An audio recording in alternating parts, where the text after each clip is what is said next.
Welcome Lakshmi Tamil. இன்னைக்கு வந்து வெண்டங்காய் வெண்டங்காயில் வந்து சில்லி போட போகிறோம். அது எப்படின்னு பார்த்தீங்கன்னா, என்னென்ன போட்டு கலக்கிறதுனா, வெண்டங்காய் வாங்கிக்கோங்க. நல்லா நாட்டு வெண்டங்காய் கிடைச்சா பரவாயில்ல. ஹைப்ரிட்டோட நாட்டாக இருந்தது, நாட்டு வெண்டங்காய் இருந்தால் உங்களுக்கு அந்த வலுவழுப்பு இருக்காது, ஓரளவுக்கு தான் வலுவழுப்பு இருக்கும். அதை எடுத்து இந்த மாதிரி 4 கீரெலாம் எடுத்து கார்ன்ஃப்ளவர் மாவு, கடலை மாவு, அப்புறம் அரிசி மாவு, உப்பு, கொஞ்சம் எலுமிச்சம்பழம் சாறு, மஞ்சத்தூள் போட்டு நல்லா கலந்து ஒரு 2 மணி நேரம் நல்லா அந்த இதெல்லாம் பிடிக்கணும் இல்லையா, அதனால் கொஞ்சம் நேரம் வச்சுருங்க. வச்சிட்டிங்கன்னா கொஞ்சம் நேரம் நல்லா இதாக பிடிச்சிக்கும். பிடிச்ச பின்னாடி எடுத்து இந்த மாதிரி எண்ணெய் நல்லா காய போட்டு எண்ணெய் நல்லா சூடு பண்ணி போட்டோன்னா அது இந்த மாதிரி தான்.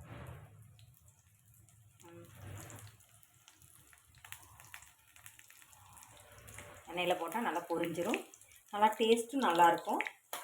நல்லா மீன் சாப்பிட்ட மாதிரியே நல்லாயிருக்கும். கொஞ்சம் கார்ன்ஃப்ளவர் மாதிரி கொஞ்சம் அதிகமாகவே போட்டுருங்க. கொஞ்சம் பிடிக்கல, ஆனால் நல்லா கொஞ்சம் கொலன்னு நல்லா பிணைஞ்சு போட்டோம்னா நல்லா பிடிச்சிக்கும்.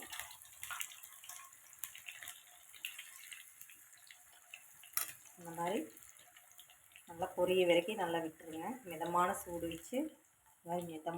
வச்சு போட்டு பொரிய வரைக்கும் வெயிட் பண்ணுங்கள்.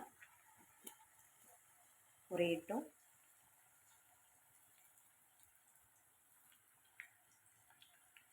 இந்த மாதிரி மறுபடியும் திருப்பி போட்டுருங்க. அந்த சைடு வேகாமல் இருந்தாலும் வெந்துடும். நான் 4 சைடு கீறி விட்டு போடணும்.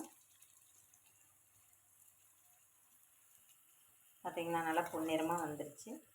நல்லா முருகலாக விட்டுருங்க. நல்லா முருகட்டும்.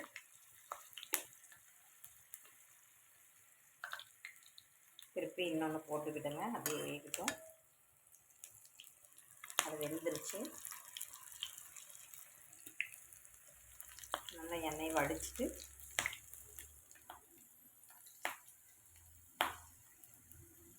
இந்த மாதிரி வடித்து